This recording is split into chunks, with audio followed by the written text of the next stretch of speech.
joining us for this episode of Talking Health in the 406, where we're one community under the big sky. I'm your host, Jennifer Vansickle, longtime healthcare worker turned health educator.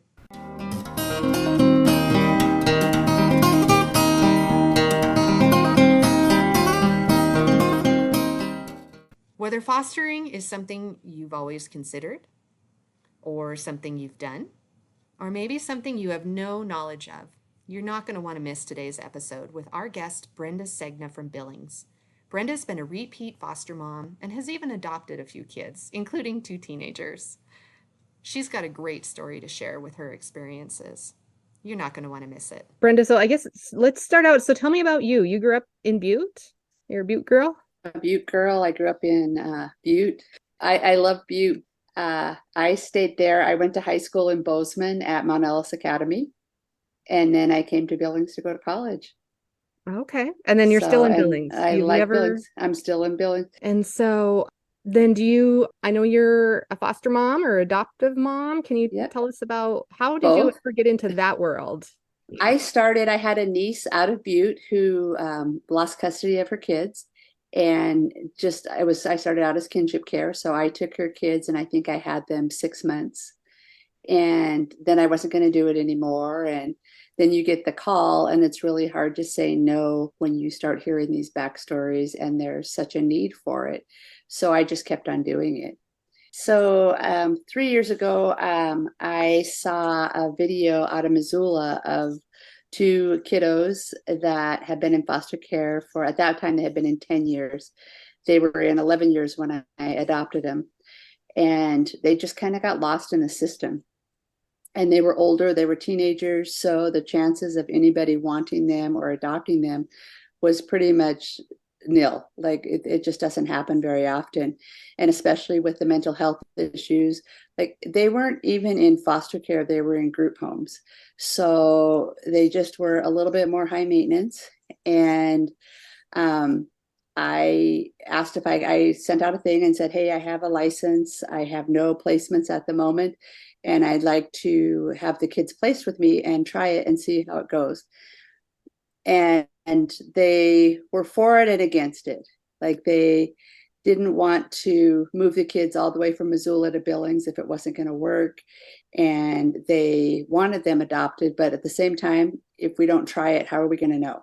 Brenda, what video was it? Like one of the ones we see on our evening news of like a waiting child? Yeah, it was a waiting child video. Oh, it was okay. an awaiting child video. Okay. And so for them to have gotten to the group home stage, how does that work? Were they already in some foster homes and then they finally just kind of lost? So they had started out, well, the abuse to them was horrific.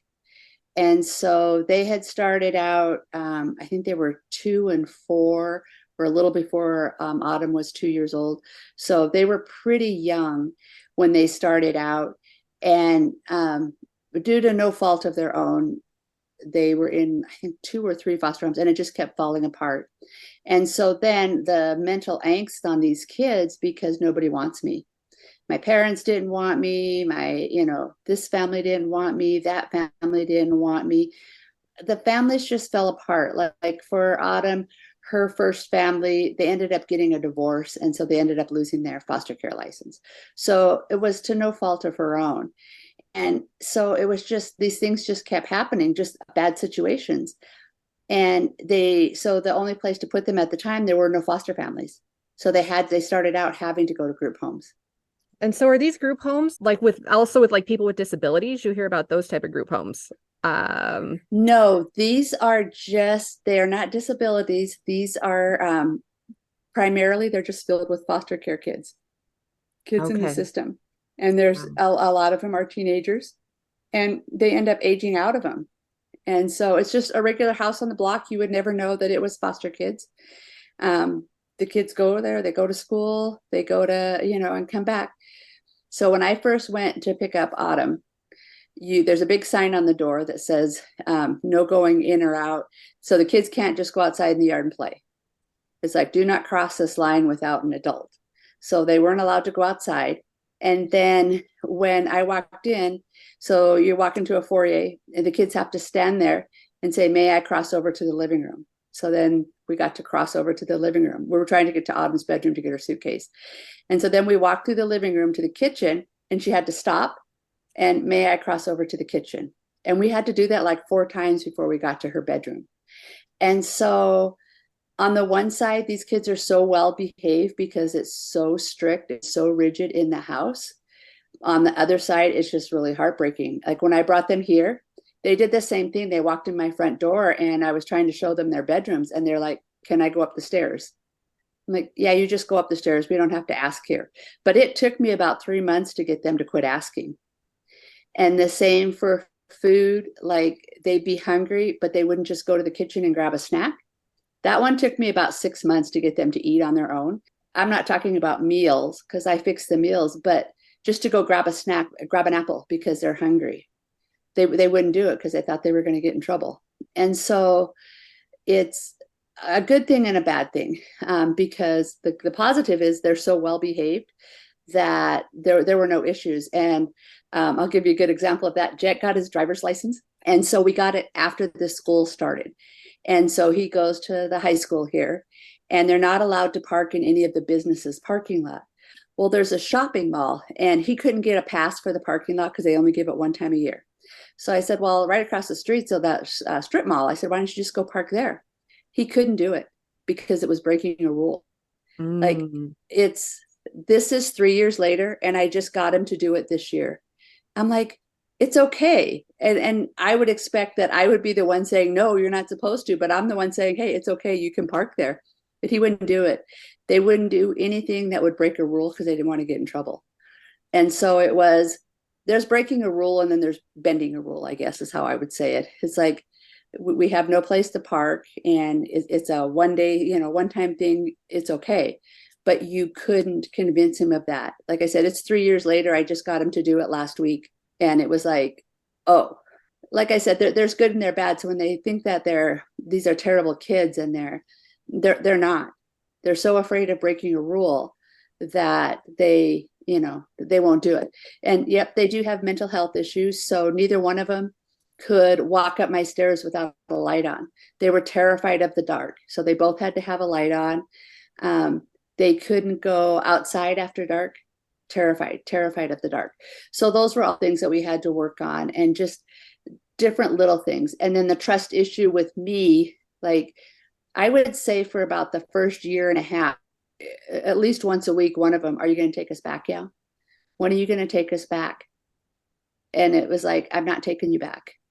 And if they did do something wrong, that was the very first thing out of their mouth was, are we going back now? Nope, you're not going back. It's done. It's over with. You're staying here. In fact, Autumn got in trouble last week, and it still came out of her mouth. Am I going back to the group home now? No, you're not going back to the group home. You're just in trouble, and we'll work through it. But it's just that's the first thought in their head is, if I do anything wrong, I have to go back to the group home. Interesting. I have a cousin that married someone who was adopted out of foster care, and I remember her saying something similar where she just got bounced, for one reason or another, her and her siblings, and the family that finally did adopt her, the mom said, this is your last stop. You're not going anywhere. And she said, I didn't believe her. So I tested her because I just felt like, okay, when's my next stop? Because here we go again. Let's just get it over with. And yeah, that's interesting. And the group homes they're interesting because, essentially, I'm assuming it's run by the state of Montana. And they're not by the state of Montana. They're agencies like Youth Dynamics, Aware. Okay. And so and so they contract it out to them, and so the kids go there. I see. A lot of the foster care, so Aware has their own foster care, so does Youth Dynamics. So you're not necessarily a foster care for the state of Montana. You might be a foster care for one of these agencies. They each have their own process. Their own system. Okay. Yep. And so, in fact, both kids, their foster care, none of them were from the state. They were from Aware or Youth Dynamics. They both were from an agency, which I thought was kind of interesting too. Yeah. And that is a whole other rabbit hole to think about. So what does it look like to become a foster parent with one of these agencies? What is that licensing process look like? I don't know because I've never done it, but Oh. I have read all the reports from there. So they're not as strict as the state. So it's a little bit different. Like I have a caseworker that comes into the home that comes to visit. And so the caseworkers just meet with the agency. They don't necessarily meet with the family where the kiddo's at. So that's different. You know, I work directly with the caseworkers for each of the kiddos. And the caseworkers meet the families, but they have a supervisor at the agency. And so most all correspondence is through them. And so like if I have an issue or if I need something, I can just pick up the phone and call the caseworker and say, hey, this is going on, or this is what I need, and it's taken care of. If you're with an agency, they have to call the agency who then calls the caseworker. It's like this longer process. And it's like, I don't know if I would like that. Like it takes longer time, you know, if I have to call the agency and they can't, it's still the same situation. The caseworker makes the decisions, but you have a caseworker and then a supervisor. And then, so you're being screened for whatever it is. And maybe it's just a permission slip to go on a field trip, you know, and it has to be signed by a caseworker. And so I could have that in 20 minutes, where if you go through the agencies, and I'm saying that because Jet has one where he was going on a field trip, but the agency didn't get in contact with the caseworker in time, so he didn't get to go. And so it's that type of thing. It's like, it's just a couple steps longer. So, and I don't know as far as they have the background checks, obviously, but I don't know about the classes and the stuff that we have to take, how that differs in any way. I feel like I've even heard it's to the point where like, if the kiddo needs a haircut, you need to get permission to get their hair cut. Oh yeah, you can't. So you can't cut their hair or change their appearance in any way without permission. And so like if I have a foster baby now, if I wanted to cut her hair, I would have to get a hold of the caseworker. She would have to get it in writing from the parents.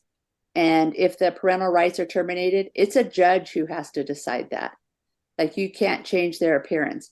So in the group home, when I first started trying to get Autumn and Jet, Autumn's got red hair and she wanted to dye it pink or green or blue. And so their parental rights have been terminated, but the caseworker said yes. And like, it was me fighting to stop it. I'm like, no. I said, we're not supposed to change their appearance. Why are you letting her change her appearance? Well, she's a teenager. It's just a phase. And I was like, yep. And I said, and box dye on her red hair, it's going to turn green. And I said, she can just wait till she gets here. We'll discuss why she wants it done. I said, and I would prefer that any dyeing is done by a professional, especially for the color of her hair.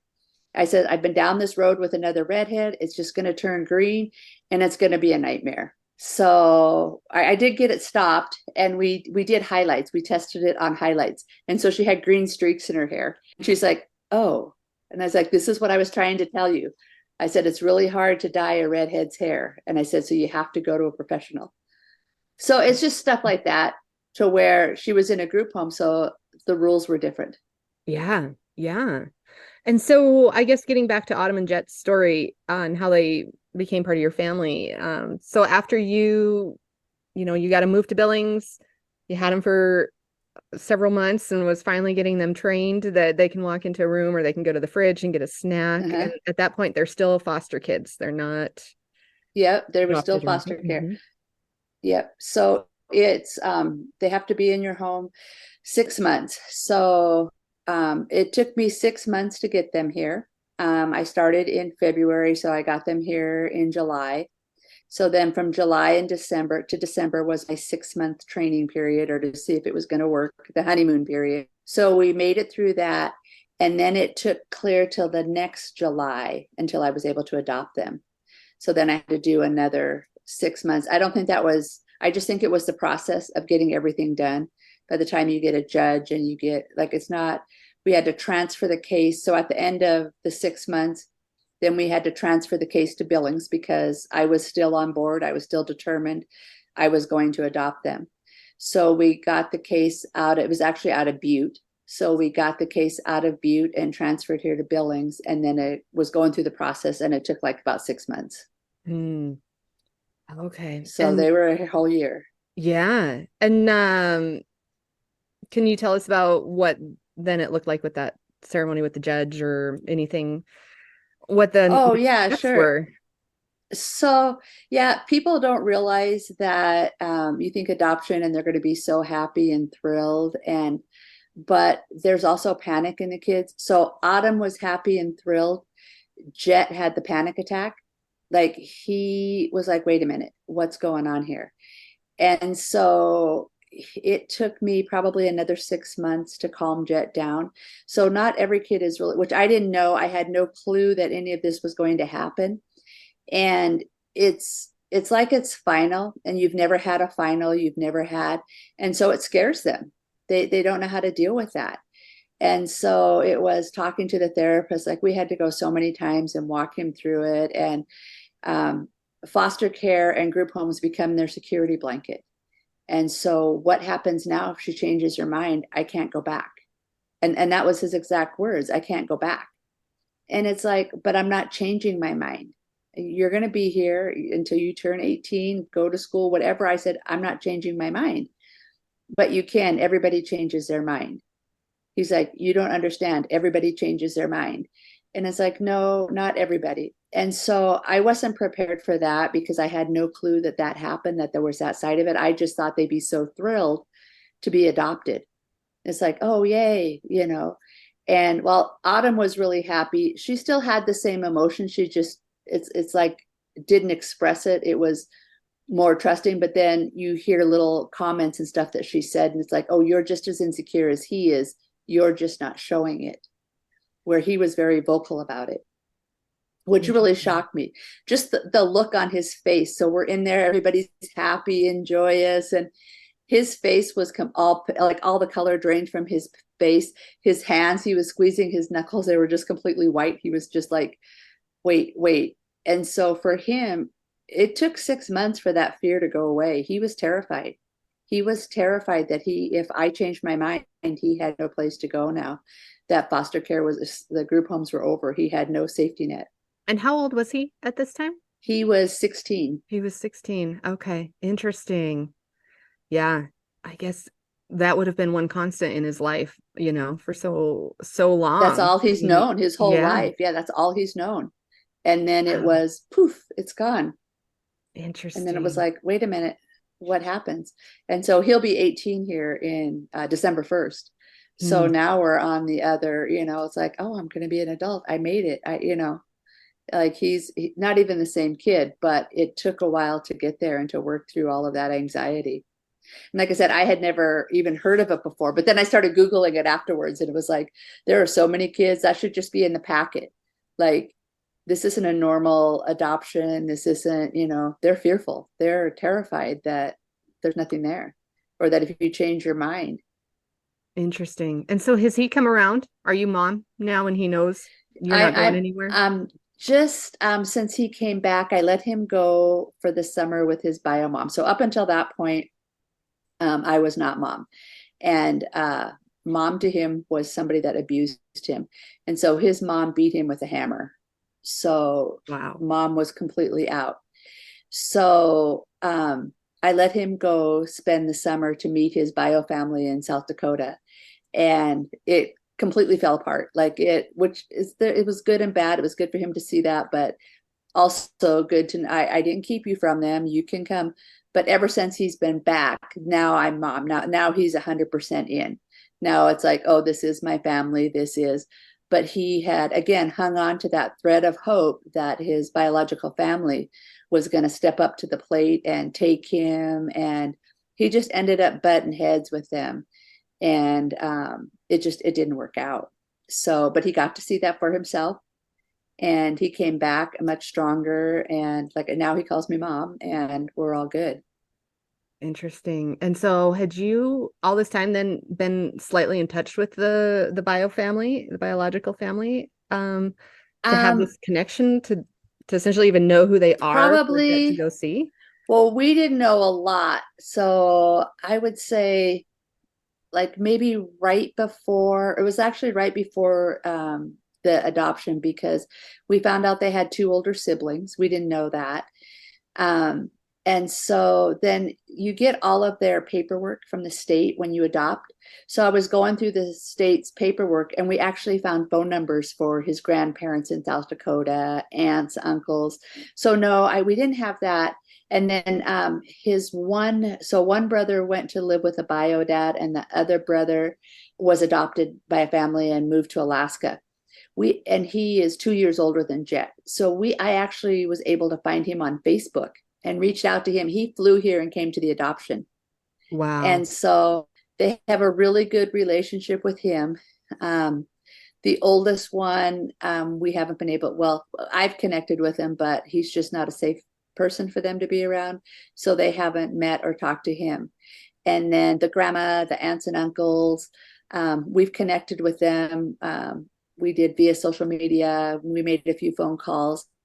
And then when I started letting the kids talk to them, then Jet, that's all he talked about. He wanted to do this. He wanted to go meet his family. And Autumn's the total opposite. Please don't ever send me there. I don't want to go. But she doesn't remember her family. Jet was 5 and he remembers. She doesn't remember anybody. She has no recollection. Mm-hmm. And so it's just like, it's two different people. And so Jet, I let him go. I was like, okay, he went for 2 months and got to meet all of his relatives from his dad's side of the family. And it just wasn't his cup of tea. It just not what he expected, not the lifestyle he wanted, and came back and he's like, well, I met them. I probably will never go back, but I met them. It's like, okay. Good for him to go kind of ride those waters and see what that's like, kind of check out the grass. Yeah, I felt it was better to do it like this summer, because then I still had the control to pull him back. If it's after he's 18, I didn't want him stuck there in a situation that he couldn't get out of. And so it was this way, I got to make the decisions. And if he, gave me the signal, I would have just pulled him out. But it didn't leave all of that resting on him so that he would have to tell them, sorry, I want to go. I don't want to be around you anymore. It was, nope, my mom's making me go home now. Okay. So it kind of worked out. Thank you so much to Brenda for sharing this story. Brenda is going to continue her journey through foster care and adoption in our next episode, so be sure and tune in for that. In the meantime, if you would like any more information on whatever you heard today or about becoming a foster parent, tune into our website at talkinghealthin the406.mt.gov. And until next time, take care.